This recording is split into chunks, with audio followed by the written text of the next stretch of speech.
Former Mayor Bill Purcell is with us now. He was the 5th mayor of Metro Nashville, succeeded by Carl Dean and then Mayor Megan Barry. And I know you know Mayor Barry, or now former Mayor Barry, very well. What is your reaction to this news? Well, to the news itself, I think, like everyone who's been here and everyone here at this anchor booth, I think it's sadness initially. It's sadness because we know these people and we know that there's pain and tragedy that goes beyond them into their own families and into their world. And that's just a reality that they and we deal with. I think, as your newscast has pointed out, however, now it is the job of a city and everyone in it to look to the future.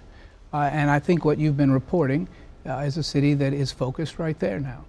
Perhaps more quickly than we would have imagined possible, but that's good news. It's all about the future now. And tell us about David Briley as a leader. David Briley is a really good guy. And I start there because he just is. He's been tempered by a lifetime being around politics, but not always in politics. Obviously the grandson of a mayor, but at the same time a lawyer who began a practice like any other lawyer, and then is focused on a broad range of public policy and public service issues. He was a member of the Metro Council while I was mayor, and he was a leader then.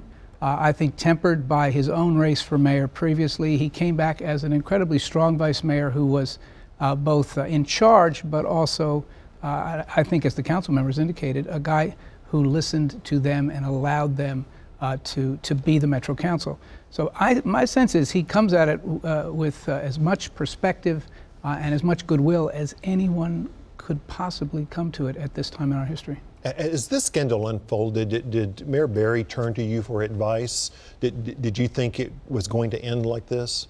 I was not an advisor during this time, and I'm like literally everyone here. I think I did not know where it would end because I didn't know the facts. We now know enough of the facts to understand that both she, her counsel, and those involved believed that it needed to end now. And the good news is that was a decision that was made mutually and as, again, quickly as I think anyone would have thought possible, to have both the courtroom proceedings, the resignation, and now the transition occur in one day may seem rushed, but I think is ideal. You know, we went through something in this same space while I was mayor. We had a vice mayor resign. And so from that experience, I think I have a little bit of a close-up view about how this can work. And in that case, it was also, I think, a surprise in terms of its timing. But once it was over, there was no more surprise at all.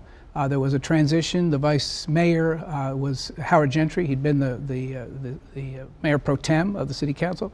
He stepped right up. He carried on as the new vice mayor. He continued through that role without missing a beat. The council followed right behind, and the city moved ahead. And I think that's what's going to happen here. So as mayor, you got to know then, and obviously with that situation with your vice mayor, you got to know the charter pretty well. You go back to 1963 when Davidson County and the city of Nashville merged into this metro government, and they wrote the charter. They made sure that they had everything covered. And ironically, that first mayor you mentioned, Beverly Briley, David Briley's grandfather. And now we come here to 2018 and we have this situation where it's a little bit of a crisis. The mayor steps down, but as you said, now it's almost like a machine. Everything just kind of clicks into place and we follow exactly what the charter says to do and we move forward, right? That's exactly emotion aside, the emotional part aside. And that's exactly right. And the charter, I think, is designed to keep that emotion to the side.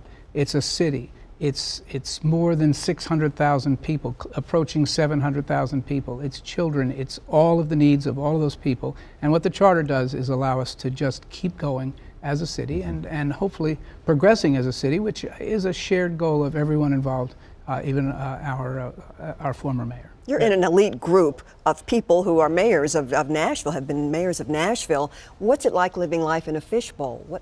Knowing that people are watching your comings and goings, is that a problem? Well, I think everyone in public service, especially now, has an awareness that they are more visible than at any time in our history. But that's been a part of public service all along, I would say.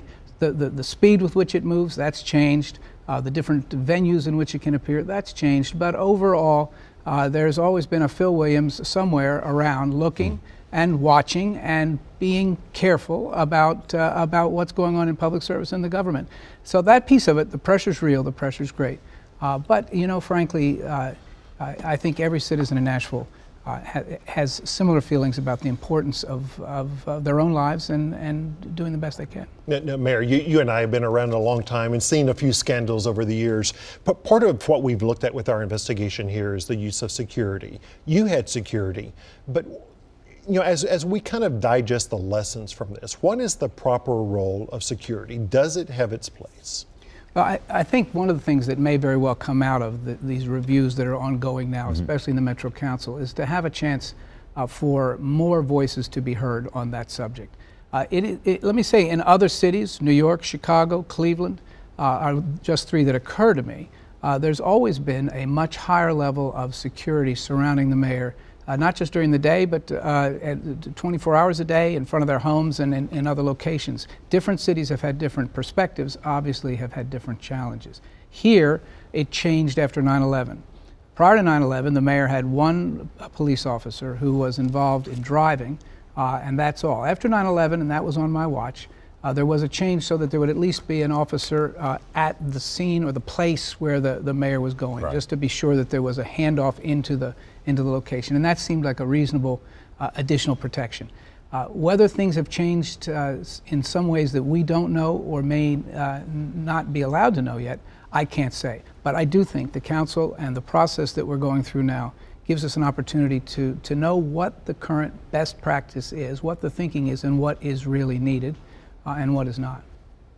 Mayor, thank you so much for being here and sharing your insight. Well, thanks for taking the time today to cover our city. It means a lot to us all. Thank you.